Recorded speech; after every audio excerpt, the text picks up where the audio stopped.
Magandang umaga. Good morning. Here we are again dito sa BCF Purity House Church dito sa Purok Bayanihan, Barrio 2, Perez Residence. Ito yung isa sa mga sister churches na gusto i-establish ng Panginoon dito sa South Cotabato. Nagpapasalamat tayo ngayon kasi nabigyan tayo ng pagkakataon ng Panginoon na alamin na naman kung anong mga katotohanan na dapat nating malaman. Wala tayo sa korte, andito tayo sa presensya ng Panginoon. Lahat ng maririnig natin na salita ang galing sa Kanya. Palakpakan natin ang Panginoon. So ngayong umaga, pag-usapan natin yung suicide. Paano natin ito i-overcome? Ano mga dapat nating gawin? Ano nga ba itong suicide na ito? Bakit may mga taong nagkukumit ng suicide? Ano ba ang nangyayari pag ang isang tao ay nagkukumit ng suicide? Saan ba siya papunta pag ikaw ay nagpakamatay dito sa lupa? I remember one time nung ako ay napagbigyan ng pagkakataon na mag-share sa funeral service. Alam niyo ba ang kaso? Nagpakamatay. Nung time na tinanggap ko ang ano na yon, ang alok na yon, sabi ni Pastora, napag-isip, malalim yung pag-iisip ko, sabi ko, paano ko i-deliver yung katotohanan sa mga taong ito? Diba? Sabi ni Pastora kanina, suicide is pardonable. Pero may consequence. Parang ganun ba? Alam nyo kasi, wala tayong lakas na mag-judge sa tao. Pero mayroon tayong salita ng Panginoon, Bible, na binabasihan natin kung ano yung katotohanan at ano yung mga dapat nating malaman.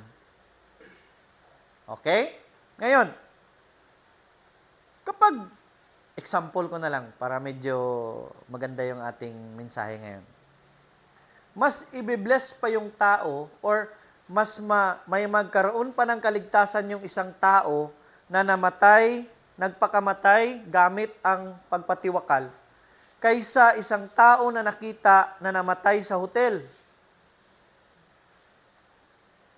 Bakit? Ganito po yun. Ang utak natin, yan ang nagdadala sa buong buhay natin. Kung ano ang sinasabi ng utak natin, doon papunta yung ating katawan.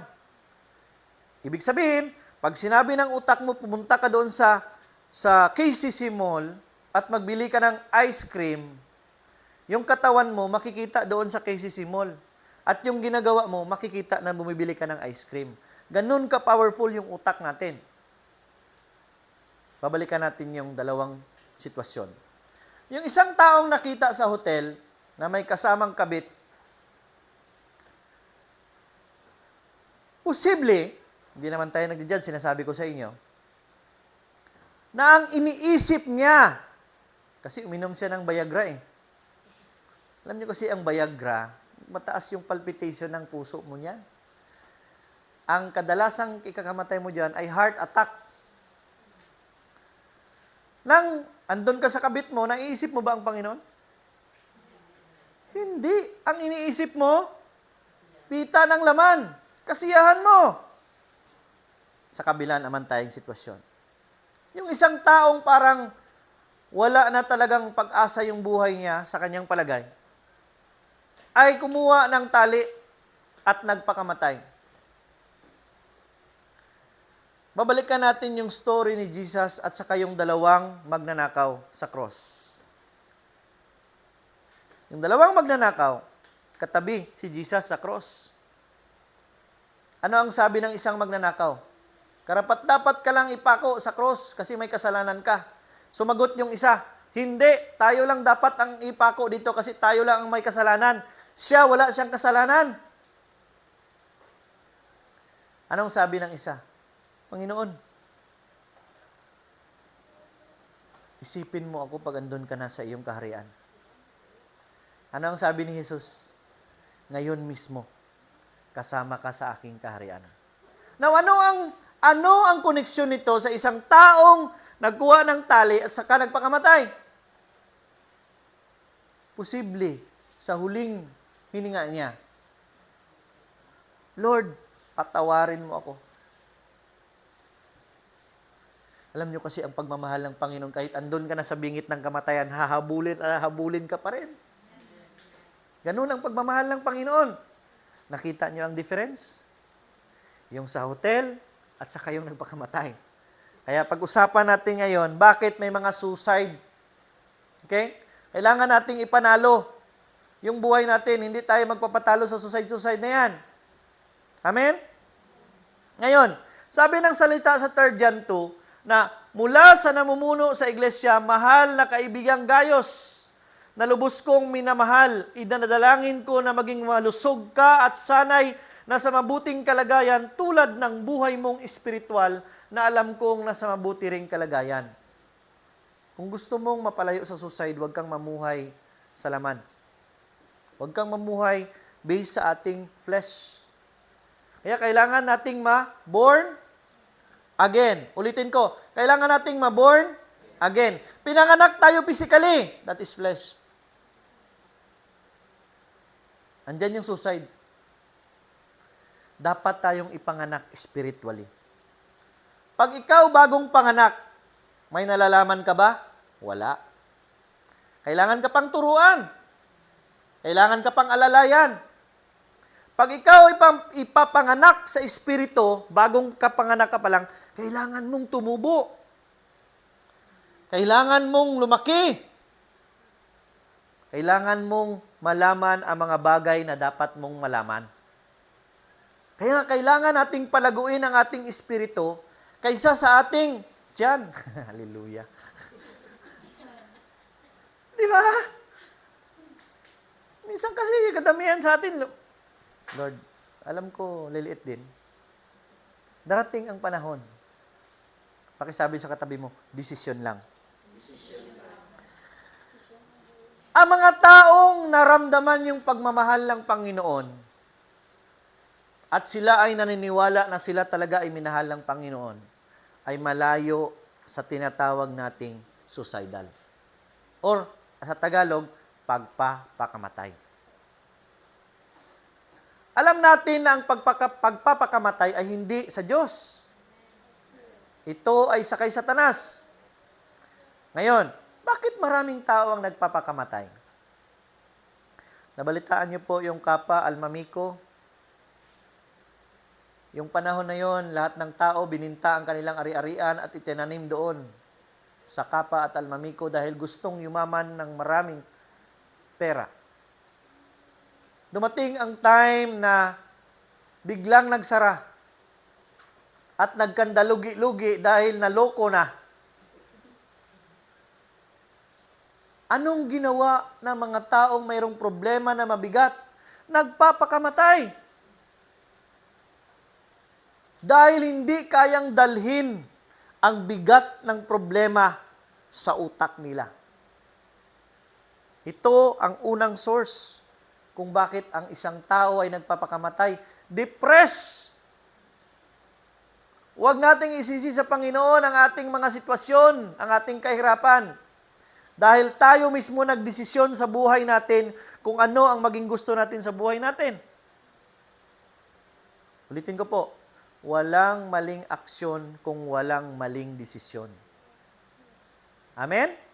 Hallelujah. Bakit nga ba nagpapakamatay? In these last days, ang tao ay namamatay karamihan sa takot at maling hinala. Alam niyo ba, sabi nga ni Pastora, maraming simbahan ang hindi na bumubukas. Dahil sa takot na kapag tayo nagtitipon, tayo ay magkakasakit, tayo ay mahahawaan ng virus at posibleng tayo ay mamatay. Born again na ba tayo? Ngayon, kung born again na tayo, wala tayong pakialam kung mamatay man tayo dito sa lupa. Dahil alam natin na tayo ay may buhay na walang hanggan. Palakpakan natin ang Panginoon. Sige pa, palakpak. Karamihan sa mga kabataan ngayon ay magagaling. May young people natin. Bright. Matataas yung grade. Very responsive. Manipulative in the sense na makikita talaga natin na very intellect sila. Napakagaling nila. Sa dalawa lang ang problema na nakikita ko ngayon sa mga kabataan. Hindi marunong rumispeto. Kasi nga, too much na believe sa mga sarili nila. Pangalawa, hindi marunong magdala ng emosyon. Kaya maraming nagsusuicide. Bilang mga magulang or bilang mga taong nakakatanda, kailangan nating turuan sila. Kaya ngayon, binabalik na ang tinatawag natin noon na GMRC. Good Manners and Right Conduct. Tinuturuan ang mga bagong henerasyon ngayon na mga kabataan na magiging competitive, lumalaban, para itaguyod ang bandira ng mga kabataan. Pero hindi mataguyod ang sariling problema. Problema ang dahilan kung bakit marami ang nagpapakamatay. Ano ang kasabihan? Do not your problem, because your problem doesn't problem your problem.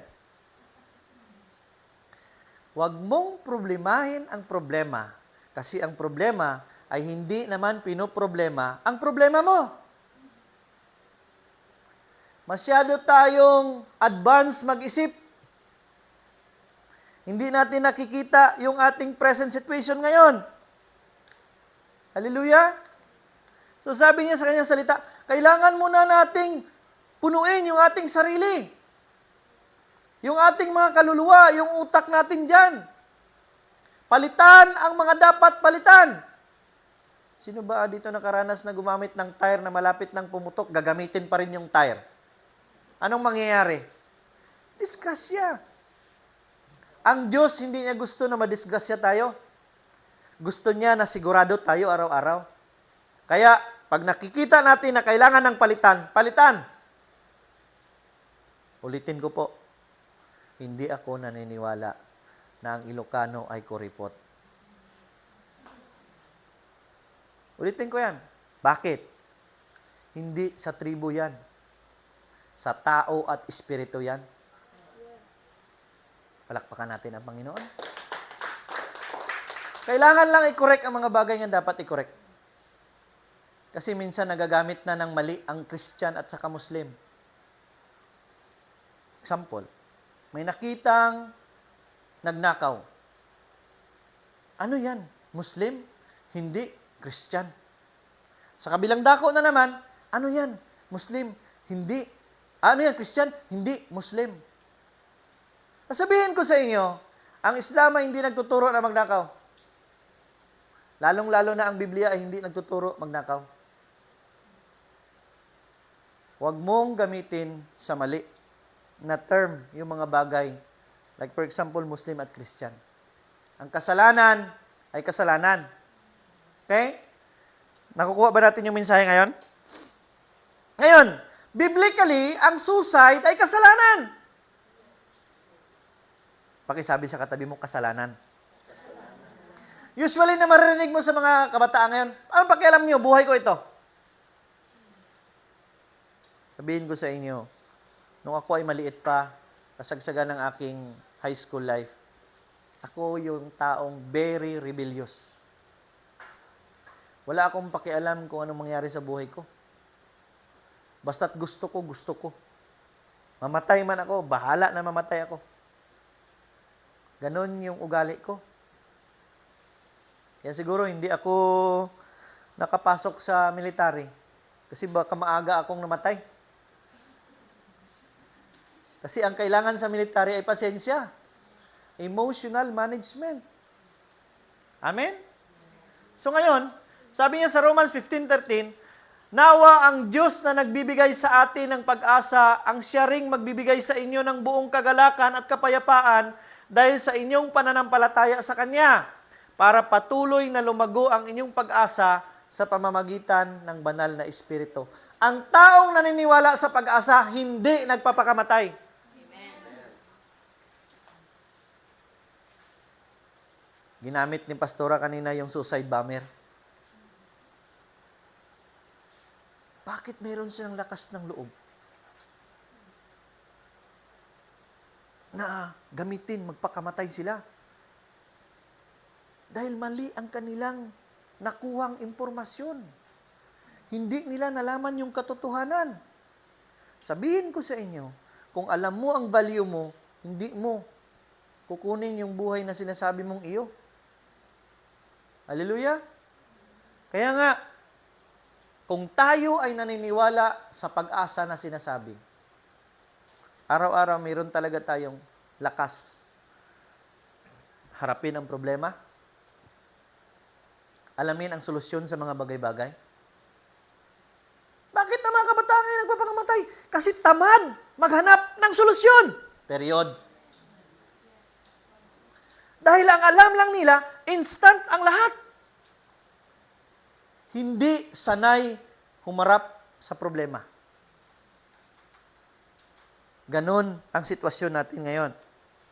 Marami din namang iba na ang rason nila ay parang pabigat sila sa pamilya. Kaya nagpapakamatay sila. Hindi na nila gusto na wag mo niya akong isipin. Gaya yung nangyari sa yung tatay ni misis ko. Ayaw niya na magpa-ospital. Kasi nga, gastos lang daw. At alam niya rin na walang pera, ganun-ganun. Hindi ko naman sinasabi na pagpapakamatay yun. Pero isa yun sa mga rason bakit ang tao ay nawawala ng pag-asa. Kasi sinasabi nila sa sarili nila, pabigat sila. Another reason is, yung takot. Bibigyan ko kayo ng example. Yung tarsier pala, nagpapakamatay. Andun kami sa may Bohol, mayroong bawal gawin doon sa kanila eh. Ha? Pag dyan daw sila natutulog at nadidisturbuyan sila kung umaga, ang nature daw niya, nagpapakamatay. Alam nyo kasi, ligtas ang may alam. Kung may alam ka sa buhay, marami kang maisip na solusyon sa bawat problema. Kaya nga, tinuturuan namin yung mga anak namin, kahit nahihirapan sila, kahit sinasabi nila, pinapahirapan sila, hindi pa papahirap. Kasi gusto namin na maging preparado sila later on. Na kahit anumang problema ang dumating, mabigat man, malaki man, nakatayo pa rin at lumalaban. I remember one time yung na-share ni Albert sa akin yung kanilang opisyal na namatayan sila during sa kanilang encounter. Gusto na magpaiwan ng opisyal kasi hindi niya matanggap na namatayan siya. Pag ikaw galit, magpadala ka sa emosyon mo, makakalimutan mo yung value mo. Makalimutan mo ang value mo. Kaya nga, kailangan nating utak natin. Okay, sabi sa katabi mo, utak mo. Kailangan nating malaman na ang lahat ay sa utak. Hallelujah! So, sa 1 Corinthians 10:13, itong kagandahan. Walang pagsubok na dumarating sa inyo na hindi nararanasan ng ibang tao. Hallelujah! Hindi lang ikaw may problema. Tayong lahat ay may problema. So ngayon, kung iniisip mo na ikaw lang problemado at talagang magpapakamatay ka, ikaw ay nasa maling desisyon. Ngunit, maaasahan natin ang pangako ng Diyos na hindi niya tayo pababayaang subukin ng higit pa sa ating makakaya. Ibig sabihin, may problema ka ngayon, kung kailangan mo ang Panginoon, ikaklaro ko lang, ang problema ay kasama natin yan araw-araw. Hindi yan pwedeng walain. Amen? Amen. Alam niyo ba kung saan makikita yung mga taong walang problema? Sa sementeryo. Wala na silang problema. Higa na lang sila doon. Pero habang tayo nabubuhay dito sa mundo, kasama na natin yan ang problema. Pero sabi ng Panginoon, walang pagsubok na dumarating sa inyo na hindi naranasan ng ibang tao. At ang sabi niya sa Pauli, kaya kung dumaranas man kayo ng pagsubok, problema, mabigat man yan, magaan man, Gagawa siya ng paraan para mapagtagumpayan ninyo ito. Walang problema na walang solusyon. Amen? Ang suicide ay hindi solusyon. Hopefully, yung mga live streamer natin, nakukuha yung mensahe natin ngayon. Kasi gusto ng Panginoon na ikalat ang mabuting balita. Ang mabuting balita ay ang suicide ay hindi solusyon.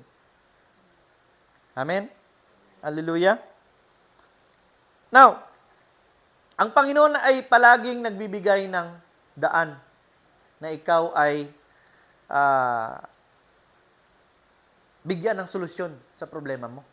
Kaya nga, sabi niya, huwag kang mag-alala kung may problema ka. In the first place, hindi lang ikaw ang may problema. Naalala ko noon yung sinabi ni Pastora, ito yung training ng ministry, baka gusto nyong itry. Yung feeling mo na walang-wala ka talaga, wala kang pagkain, wala kang pera, hindi naman talaga wala lahat. Alam niyo bang ginagawa ni Pastora? Kumukuha siya ng isang lata ng maliit na lata yung ginagamit natin na bigas, tapos noodles na isa. Pumupunta siya doon sa mga taong nakatira sa ilalim ng tulay. Hindi po pulis, tao na nakatira sa ilalim ng tulay. Kasi minsan may pulis sa ilalim ng tulay. Ngayon, binibigay niya doon yung, at nalaman niya na pasalamatan niya pala yung buhay niya. Kasi siya, mayroon pang bigas na pwedeng isain. Yung mga taong andon sa ilalim ng tulay, halos buong araw hindi makakain. At doon maliwanagan yung utak mo. Mabuksan yung mata mo.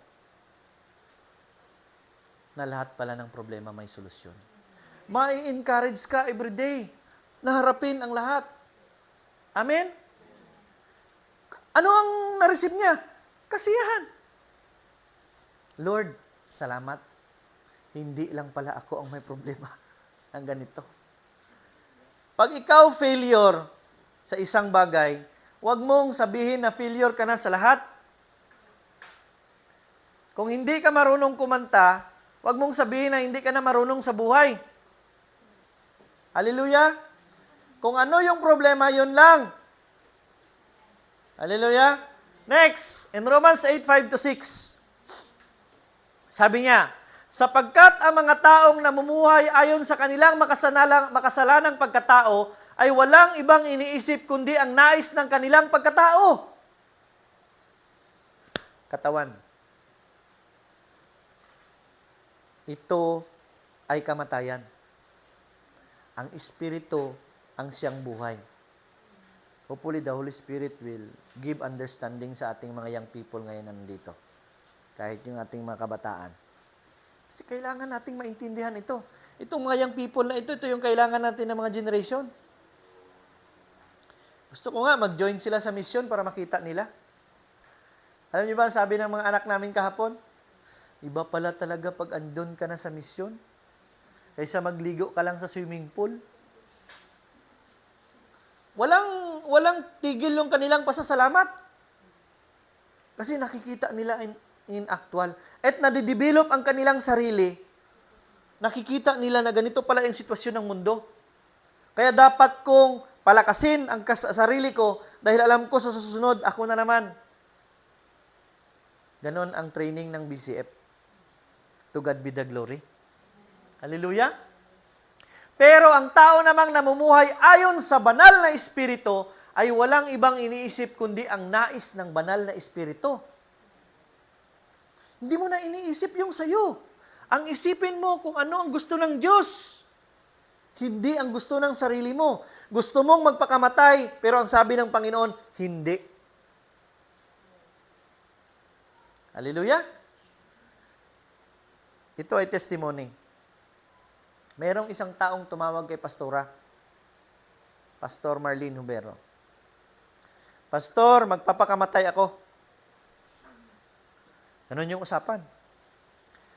Sige. bago ka magpakamatay, mag-pray muna ako sa iyo.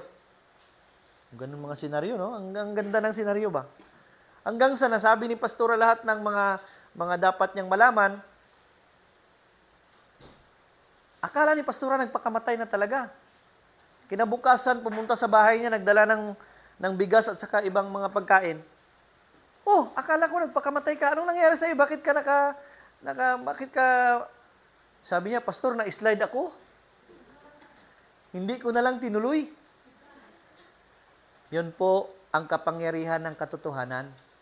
Once na ipaalam sa iba ang katotohanan, mabibigyan ng pagkakataon na linisan, palitan yung mga utak nila na sarado at mabuksan sa katotohanan na ang buhay ay masaya pagkasama ang Panginoon. Palakpakan natin ang Panginoon.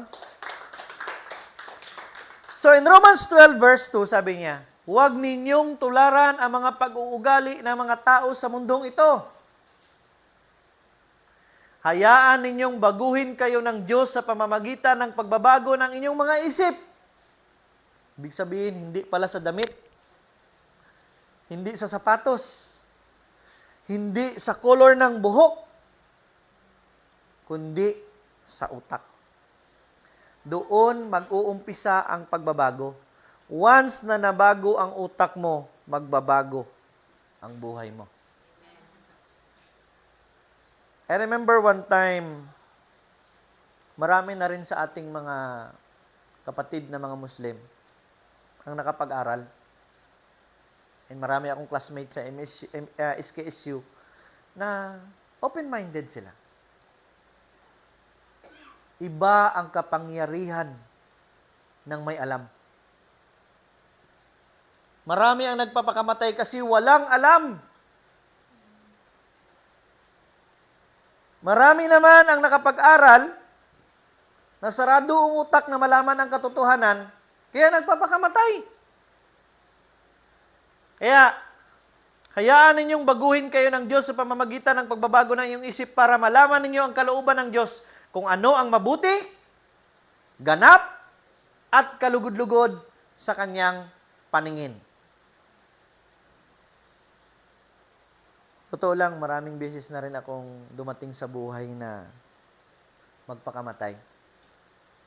Unang rason ko, hindi ko matanggap na ako ay adopted. Galit ako sa totoong magulang ko. Galit ako sa buhay ko. Isa yan sa rason na nagrebelde ako kaya wala akong pakialam, mamatay man ako hindi. Kasi galit ako. Pangalawang rason, pag tayo ay marami ng problema at hindi na natin kaya, punong-puno na yung utak natin. Sarado.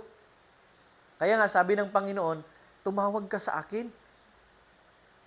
Ang problema ay andyan. Pero sabi ng Panginoon, andito rin ako. Minsan kasi iniisip natin, ang problema, pero ang Panginoon, hindi natin iniisip na andyan rin. Pag ako ay noon, kami, pag mayroong problema sa pera, hindi kami tumatakbo sa Panginoon. Buti na lang, hindi kami tumakbo doon sa Bombay.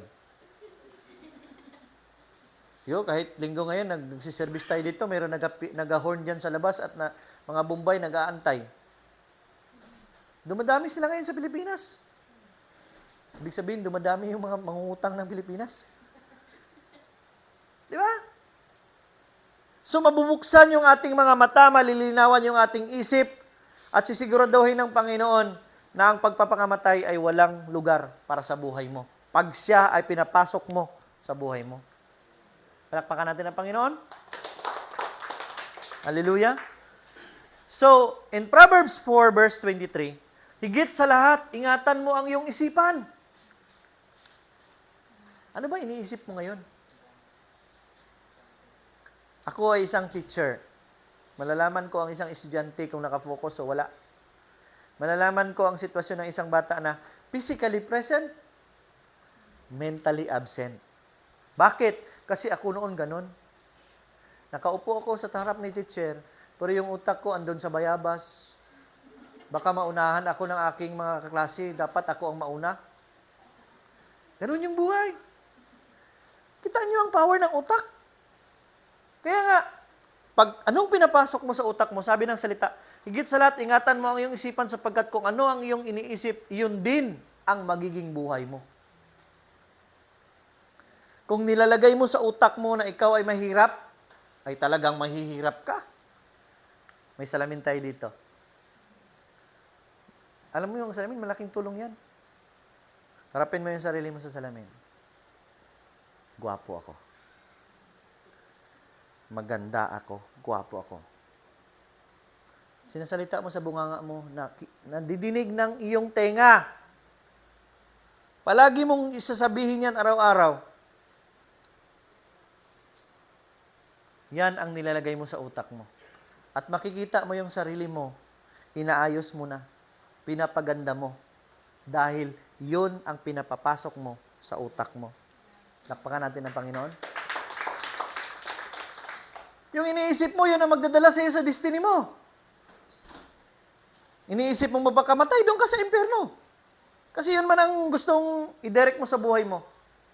Kaya napaka-importante sa mga kabataan na ito, naturuan natin sila na kung paano i-manage yung mga sarili nila, na lahat ng problema may solusyon. Hallelujah. Ito pa. Meron akong isang kilala, estudyante ko rin sa ALS noon. Marami siyang iniisip. Takot siya sa kanyang mga parents. Babae siya actually. Kasi maraming gusto ang parent niya sa kanya. Ngayon, nabuntis.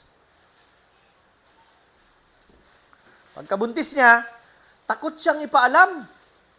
Kasi alam niya na papagalitan siya ng kanyang parents. Nanya, sir, last ko na ito, sir, napasok ngayon. Bakit? May puntahan lang ako, sir. Saan ka magpunta? Baka di na tayo magkita ulit, sir. So ngayon, habang kinakausap ko yan, sabi ko, alam mo kasi, lahat naman tayo nagkakamali ng desisyon.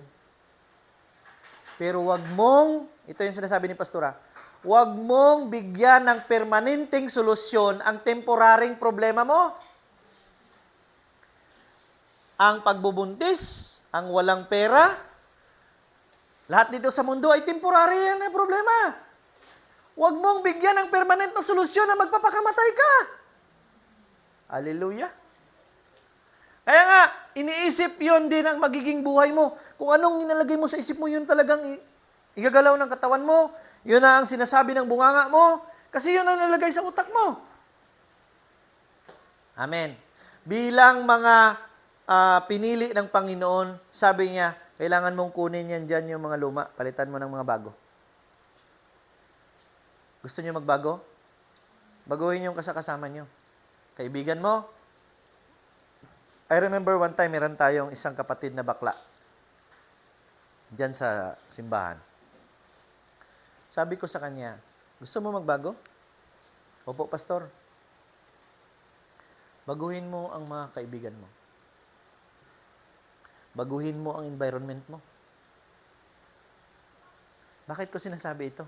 Kasi ito yung unang sinabi din ni Mrs. ko sa akin. Habang andyan ka pa kasama mo yung mga kabarkada mo, hindi ka talaga magbabago. And tandaan natin, sa pag-decide natin na magbabago tayo, mayroon dapat tayong isasakripisyo. Sabi ng salita, hindi tayo pwede makapagsilbi ng dalawang master. I-hate natin yung isa at itayong sundin natin yung isa.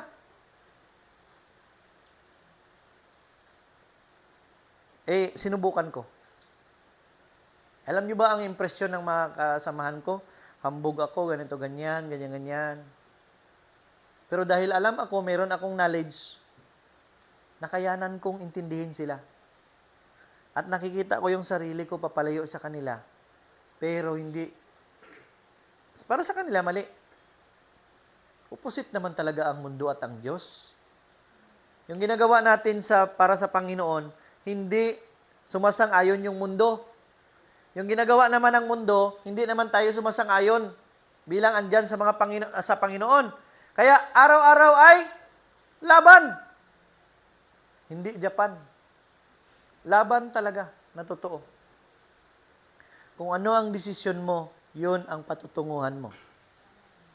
Kaya nagamatter ngayong araw na ito yung desisyon natin. Kaya ang huling sabi ng Panginoon sa James 4:8, lumapit kayo sa Diyos at lalapit din siya sa inyo. Huwag mong antayin ang Panginoon ang lalapit sa iyo. Ikaw ang lumapit sa Panginoon. Feeling natin kasi ang Panginoon talaga ang lalapit sa atin. Tayo ang lalapit sa Panginoon. Sabi niya, kayong mga makasalanan, mamuhay kayo ng malinis. Ibig sabihin, itama ninyo ang iyong mga mali. Baguhin ninyo ang iyong mga utak. Kasi kung nilalagay mo sa utak mo na mahirap ka, ay talagang magbibihis ka ng mahirap. Pero pag nilagay mo na utak mo na mayaman ka, kahit wala kang pera, naka-lipstick ka. Ganun ang power ng utak. Amen? At kayong mga nagdadalawang isip, sabihin sa katabi mo, huwag kang pula-puti. Linisin ninyo ang inyong puso. Kung mayroon man tayo ngayong galit, ano man yan sa puso natin, alisin natin yan. Kasi hindi nakakatulong yan. Hallelujah? So, kailangan nating ipanalo. Huwag tayong patatalo. Bilang isang mananampalataya ng Diyos, tinawag tayo para ipanalo ang laban dito sa lupa. Araw-araw ay may laban. At ang laban ay hindi sakay Satanas.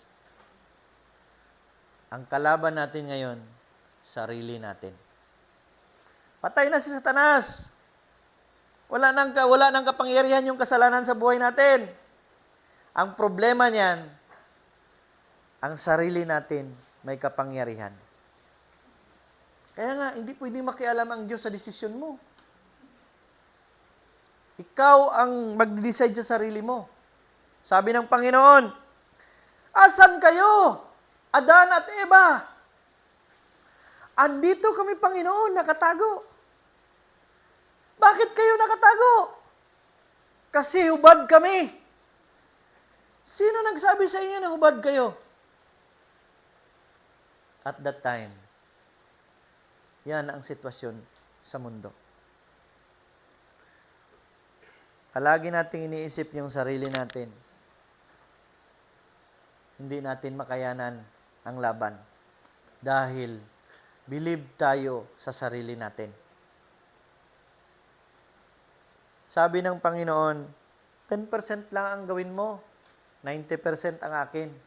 Ngayon, ginawa mo ang 90% tapos tinanong mo ang Panginoon, bakit Lord?